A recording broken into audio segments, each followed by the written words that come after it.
Greetings and welcome to Legacies of Wavryn, Lore of the Endelment. This will be Chapter 16 of this reading.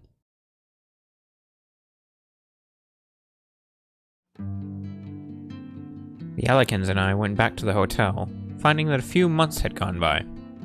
I fixed both my glasses and my coat back to their original form and changed back into my normal self, with the wolf parts still part of my body. Death and Tack took off to regroup with the other sentinels, while Algan followed my group back to Manhattan. I don't know why he did, seeing as I was about to kill him for both not apologizing to my daughter and for insulting her, so he better have good reason. Along with my friends, family, other people, and idiots, today turned out to be another Monday.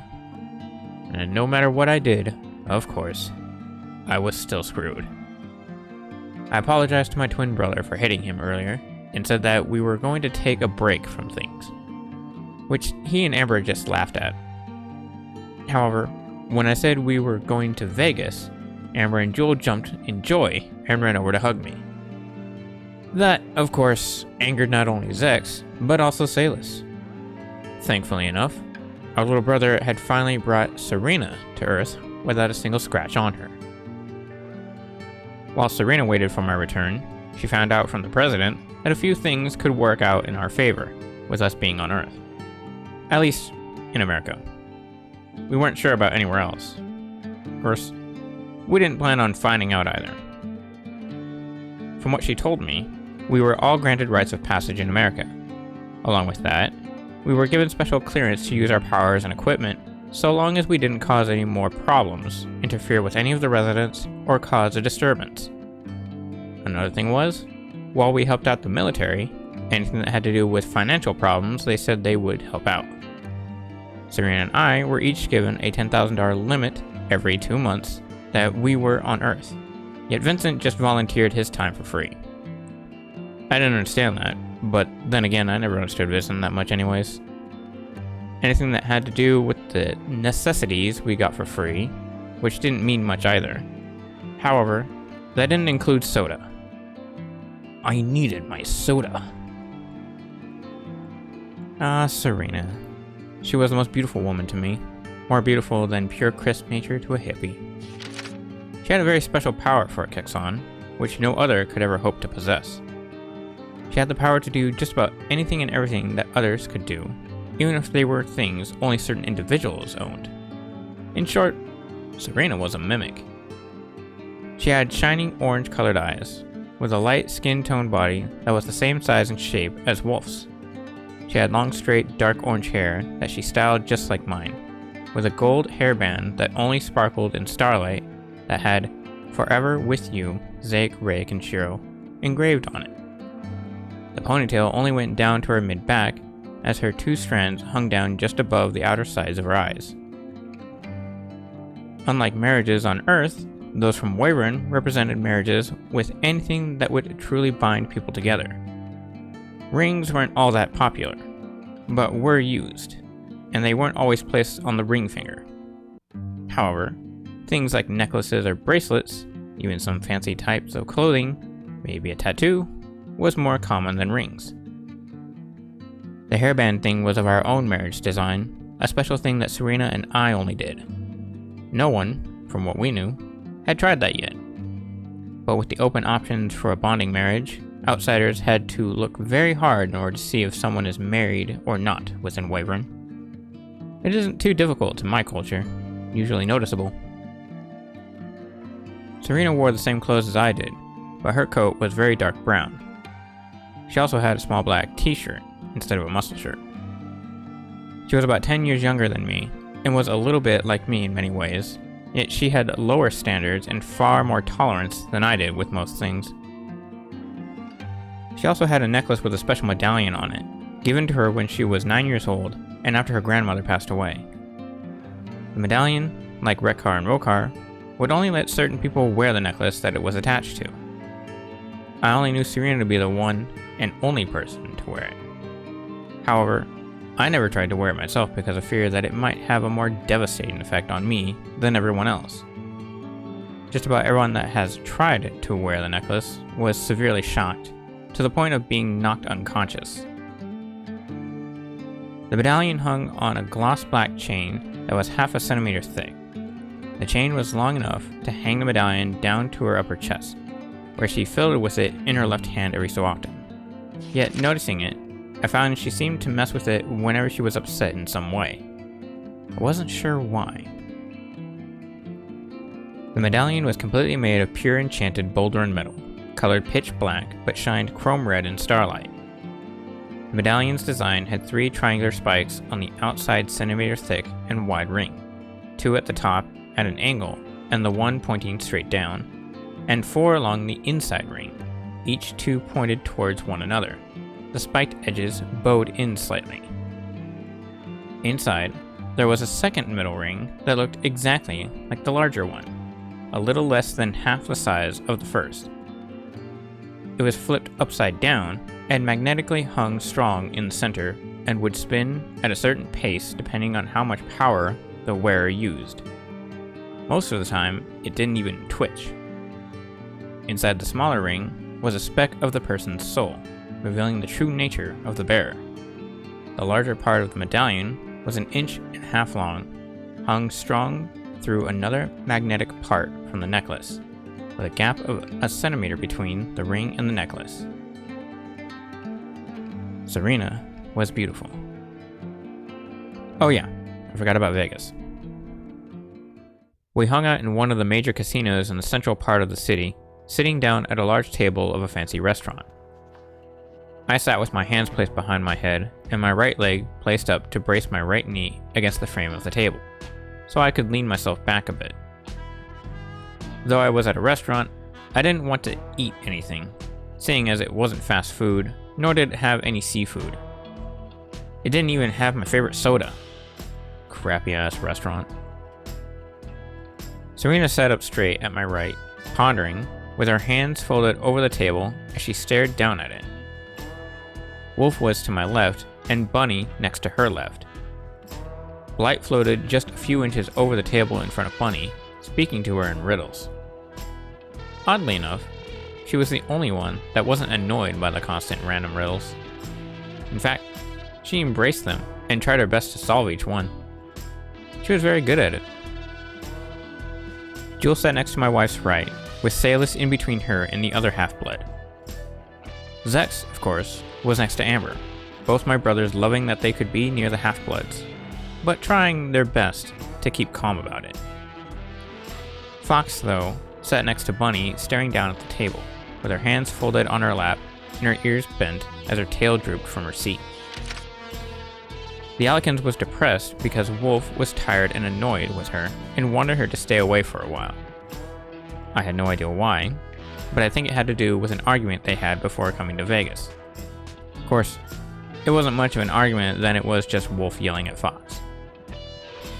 I didn't quite understand what Vincent, Yojin, and Algin were doing though. They just stood behind me, Vincent to my left, Yojin to my right, and Algin straight from my back. All 3 had their arms crossed, Vincent's and Yojin's over their chests, with Algin's behind his back, all 3 watching everything that went on in the casino. We discussed what was going on and what had happened in the past months. There were a few things still unknown to us going on, the weather being one part. It was still acting up like crazy. However, I loved it. But of course, there was a downside to it. Figures. Damn Mondays. You know, I said to my 3 dome bodyguards, you guys look like idiots when you stand around like that. Shut up, punk, Yojin said, quickly turning his head to glance over his right shoulder at me, then turned back out towards the casino.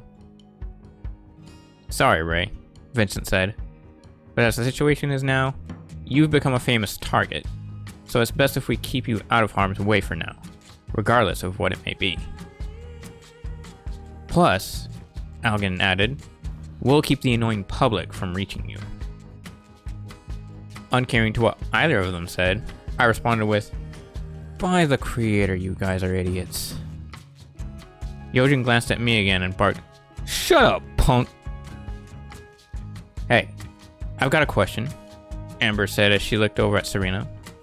If Zaec and his brothers are the only ones here that are of royal blood, how come Yojin, who isn't, can treat them like crap? With a smirk, I replied, because Mr. Yo-Yo is a bitch. Immediately, Yojin snapped with, "Don't make me smack you, white boy." "Quiet, Yojin," Serena barked. My friend turned away as I chuckled, while I calmly said, "Whatever." Serena moved to look over at Amber and replied, "Yojin's reputation is very high for a bounty hunter. So even if he's not of royal blood, he can treat those that are as if they were normal everyday people. Except for the king himself, of course. Plus, Ray doesn't give a shit about what Yojin has to say that's of his own mind. He just ignores it." Out of the blue, I muttered, "Chocolate chip." Taking that as an insult, my friend turned to me and yelled, "What you say, home dog? You want my foot up your ass?" Strangely, Yojin just punched the back of my head real hard with his left fist, then continued to watch the gambling. Though my head was forced forward for a moment, I had no real reaction to the strike other than to scratch it because it randomly itched as I thought, liquid turd. Amber just shook her head slightly and said, "I'll never get you guys. Makes me wish I had never even met you." "Aw," Zaec whined. "Don't say that." "Minus you, Z." "Yay." Great, I thought. Now she's gonna start calling him Z. Like she isn't already annoying enough. Oddly enough, my twin brother stood up and slapped his left hand on the table while pointing his right finger at me and barked, "Yeah, in your face! You just got name-jacked." The two half-bloods giggled at that, while my younger brother and daughter actually laughed.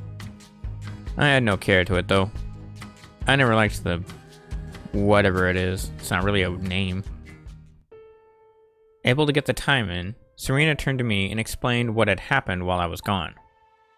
She first told me that she couldn't understand what Father was doing, only figured that it had to do with the legends.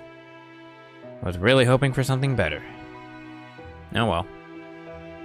Second, JJ attacked her and tried to hold her for ransom. However, Baraku, another one of my family's servants, was able to thwart JJ and save her. Before leaving, JJ promised that Father would come to Earth before the end of the year. He didn't say why. With that, he took off. Baraku headed off to explore Earth, just as a means to get an understanding of the world. Serena also said that she figured the storm going on wasn't real. It was artificially created from a person with a high level of power from our own world. I figured it was Father, but Serena didn't exactly know who or why, convinced that it was a means to hide something else. The good thing was, since the storm was fake, the rain that came down would quickly evaporate once it hit solid ground, yet it was still wet to the touch of skin. The lightning didn't really contain any electricity either, it was just a light show. The thunder was just some side effect from the wind too. It was created by the clouds because they were spinning so fast, yet they looked as though they were still. On top of that, it only looked like a thunderstorm in the US, but everywhere else it was different. Like in Russia, it was really foggy. In Japan, it was just really cloudy. And in Africa, it was the weirdest. There was a major blizzard going on all over the continent, yet it wasn't cold. The storm covered the entire globe, but was completely undetectable by anything electronic. You could even take a picture of the sky, only to find that the photo doesn't match what the naked eye saw. Last was that she found that the humans were getting suspicious of the storm, figuring that it appeared when my friends and I began interfering. So the humans were starting to blame us for it, though we had no idea of it until just then. However, they quickly realized that it wasn't affecting the natural order of things on Earth, so they weren't all that concerned. Yet it did get irritating to them. Afterwards, Fox looked over at Serena and I, still depressed, and asked, "Do you guys think I'm too amorous?" I quickly and very bluntly responded, "Yes."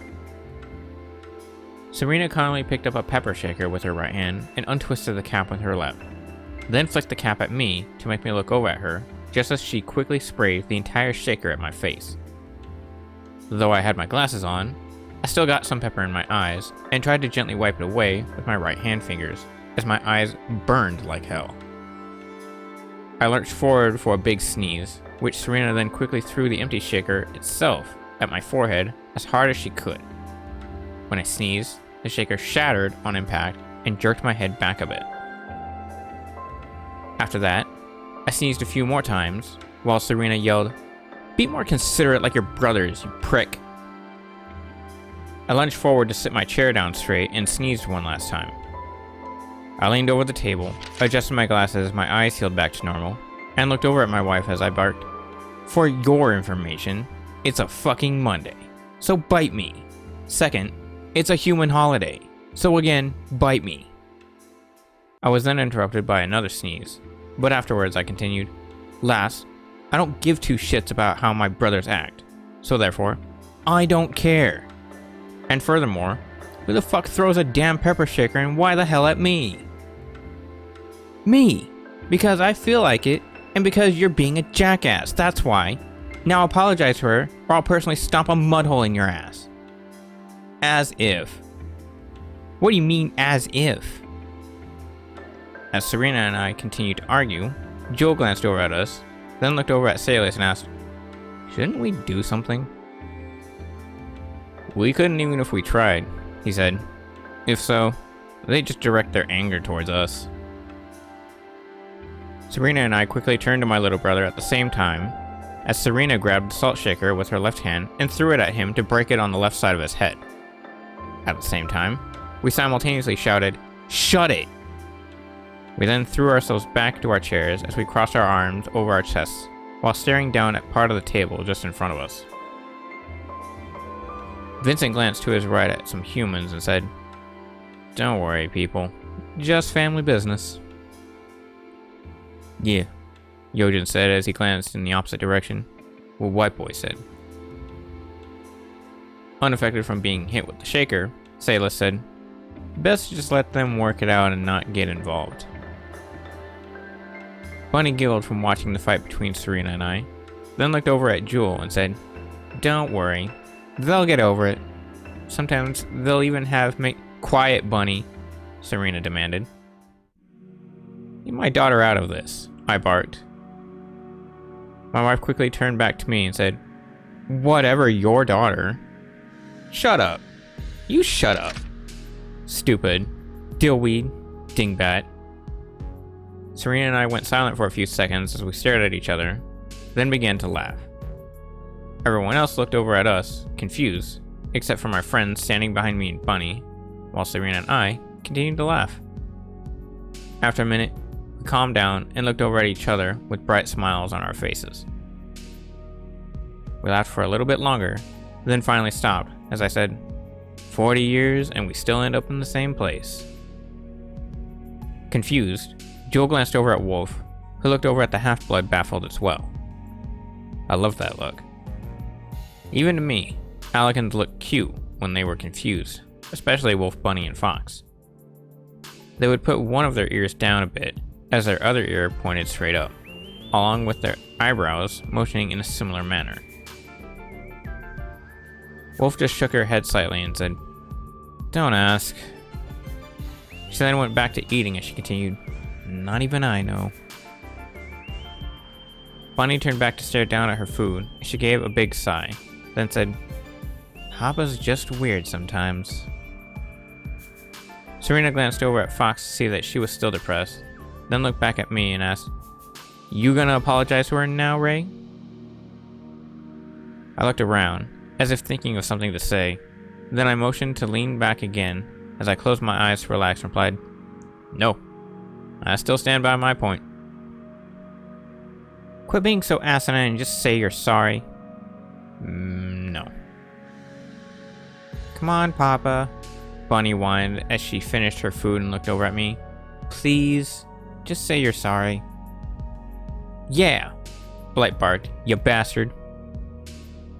Still with my mindset, I said, "Shut up." With pointed fangs it sits in wait. With piercing force it dulls our fate.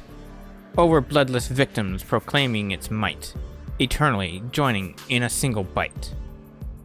Shut up, I barked. You bastard. As the silence between everyone came to play, I heard a sinister voice in my head start to laugh for a bit. Then it said, "That's right, my lord. You don't need to apologize. You've been right all along. There's no need for you to say you're sorry to her or anybody else. But don't worry. They'll be taken care of soon." "Shut up," I yelled. Everyone stopped with whatever they were doing, even the humans, and the room went completely silent. Not even the casino was making any noise. It was that annoying type of silence again. A moment passed, then Blight flew over to my right shoulder and calmly said, "It's a bad habit to be talking to yourself, my lord. People might start to think you've gone crazy." He then quickly raised his voice and pleasantly said, "Who knows? Maybe you already have." I opened my eyes and looked around to see everyone staring at me in confusion, except Serena, who was still pissed at me. After I examined the room, I looked over at my wife and calmly asked, "What's everybody staring at me for?" "Because you just lashed out at nobody for no apparent reason." I sighed as I looked down at the table, and then said, "Great, I'm losing my mind." "Who said it was there to begin with?" Blight asked, shortly afterwards being batted away by the back of my right fist. However, he just happily hovered back over to my shoulder. Serena finally looked back at me and asked, "What did you do these past months?" "Jerkin is gherkin." I smacked the annoying ball of energy that never shuts the hell up again, then calmly replied, "Nothing important." I didn't want to tell Serena about myself and my new powers of darkness, only because it might have sparked up another argument. So to keep her from finding out about that, I simply said, "I just got caught up in some dumbass fight halfway across the planet. It wasn't anything I couldn't handle though." Everyone just went back to minding their own business, while Vincent, Yojin, and Algan turned around to watch the TV mounted at the top of the back wall. Blight floated back over to me as he happily hummed to himself, going quiet once over my right shoulder and acting as if nothing had happened. The channel was tuned to the news, as most restaurant TVs were on Earth, with just a woman sitting behind a desk staring at the camera this time. I hate those damn news anchors. Same damn channel, different person. I thought, why the hell do all the anchor people look different every time I watch the news? Creator damn them. As the camera zoomed in on the anchor woman, she said, "Good evening. We have a very special announcement. It seems as though a man in Denver, Colorado, is terrorizing its citizens and has demanded that someone he knows comes and fights him." The screen changed to a light-skinned Texan that had matte blonde hair that went down to his shoulders and had black eyes, with bright green pupils and 3 black foxtails. All the Texan wore were skin-tight black leather pants, small sneakers, and weight training gloves. They showed him destroying the city streets while screaming at the helicopter that was focused on him every so often. "As you can see," the anchor woman continued, "he is much like our new guests. He has strange powers just like them and can't be stopped by anyone, not even the military. He seems to be very unfriendly and doesn't wish to stop under any circumstance. Nevertheless, we hope that our newfound heroes will be able to deal with the situation as soon as possible." Wow. Looking back at that, even I think that anchorwoman was far too calm with the news she had to give. Kind of freaky, really. While the news continued with a different story, I stood up from my chair as I chuckled, then asked, "She calls us heroes?" "Yes," Vincent said, "because, while you were gone, Yojin and I had to deal with a few idiot Texans unfamiliar with the Sentinels. So some people now recognize Kexans as the good side of our galaxy. Whatever. Stupid bitch. Serena motioned to stand up as she announced, "Alright everyone, drop what you're doing and let's go." She then turned to me and asked, "How are we getting there?" I sighed as I looked over at my wife and said, "Well, we have no time to travel on ground with him blowing the place up the way he is. So, Zaec will have to teleport us there."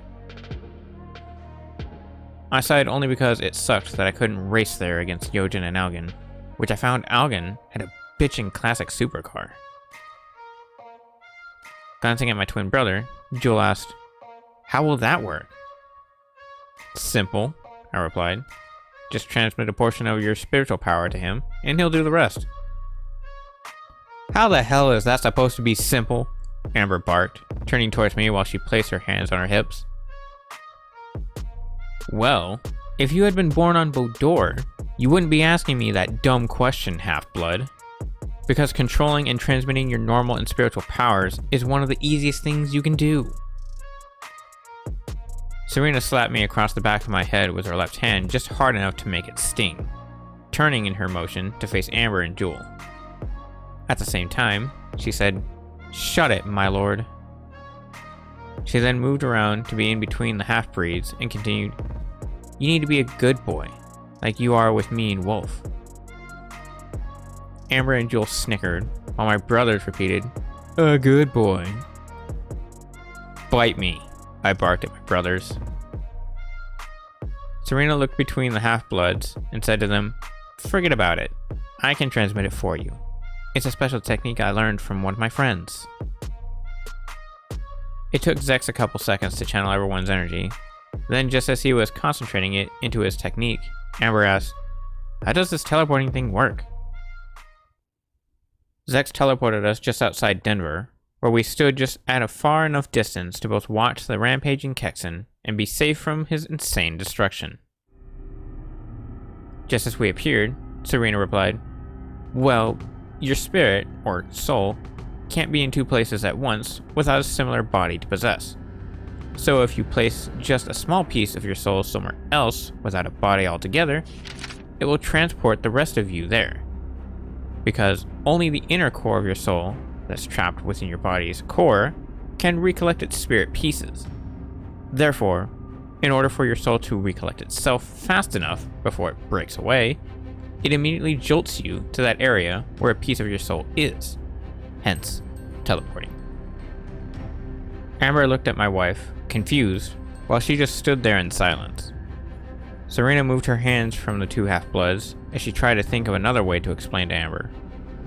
In my mind, though, there wasn't anything she needed to say to make it even more simple. Humans are what humans do. Stupid, even if half-blood. Serena walked over to my right side just as Wolf grabbed my left arm and placed her head on my shoulder. Then my wife said, "Well, I don't know how to explain it any further, but you just don't want to take the chance of losing a bit of your soul because it can cause a bad deterioration within it. However, it has been understood that your soul's core will regenerate itself if you try not to use the technique after a certain period of time." Just then, an explosion went off about 20 feet from us, but everyone just ignored it as Amber calmly said, "Huh, okay. But how do you get a bit of your soul somewhere else?" Now, that is a bit complicated. Another explosion went off, with a bit of debris being flung just about everywhere. Then Serena continued, "Only because there really isn't an explanation for it. Some people can just do it." Zaec turned to Amber and said, "Think of it as a very powerful mind concentration." "Whatever," Amber said, not even trying to bother with it anymore. A third explosion went off in the distance. Then the Kexan that was causing trouble screamed at the top of his lungs for about 3 seconds. After that, he yelled, "Where are you, Sheros? Come out and fight me!" I looked over to where the screaming was coming from to see the Kexan jump up and hover about 50 feet in the air. He then started throwing small green energy blasts from both his hands at random areas. As one flew by my head and ignited behind me when it hit the ground, the Kexan yelled, "You bastards don't deserve to have a planet!" "What's he yelling about?" Jewel asked. "I don't know," I replied. "I just want him to shut up." I then looked over at my brothers and asked, "Ready?" "Hell yeah," Salus replied as he hit his right fist against his left palm. "Time for a beatdown." Zaec cracked both his right and left hand knuckles as he said, "Might as well get in a couple warm-ups till father gets here." Serena gave a big sigh, then said, "Guess that means the rest of us will sit back and watch." My wife motioned for the Alicans and Half-Bloods away from the area, yet close enough to still examine the battle. Zaec teleported the rest of us near the Kexan, where we missed being struck by a random blast again.